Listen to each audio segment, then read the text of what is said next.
TVK Vijay Pawan Kalyan Chiranjeevi మన senior NTR బాటలోనే ఆయన కూడా 2 నియోజకవర్గాల్లో పోటీ చేయబోతున్నాడు. ఈ పార్టీ 234 స్థానాల్లో పోటీ చేయబోతుంది. ఎక్కడా కూడా వేరే పార్టీ వాళ్ళు లేరు. ఈ పార్టీతో ఎవరు పొత్తు పెట్టుకోలేదు. ఈ పార్టీ కూడా ఎవరితో పొత్తు పెట్టుకోలేదు. బీజేపీ పొత్తు పెట్టుకోవడానికి తీవ్ర ప్రయత్నాలు చేసింది. కానీ విజయ్ మాత్రం మీకు మాకు సిద్ధాంతాలు పడవు అని చెప్పి వాళ్ళతో రాలేదు. గౌరవప్రదంగానే తిరస్కరించాడు. అది తప్పేం లేదు. ఆయన అభిప్రాయం ఆయన చెప్పేశాడు.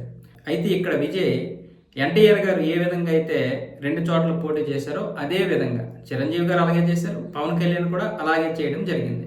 1983లో సీనియర్ ఎన్టీఆర్ గారు తిరుపతిలోను గుడివాడల 2 చోట్ల పోటీ చేసి 2 చోట్ల కూడా గెలుపొందారు. అలాగే చిరంజీవి గారు కూడా 2009లో పాలకొల్లులో పోటీ చేశారు. తిరుపతిలో కూడా పోటీ చేశారు. అయితే తిరుపతిలో గెలుపొందారు, పాలకొల్లులో ఓడిపోయారు.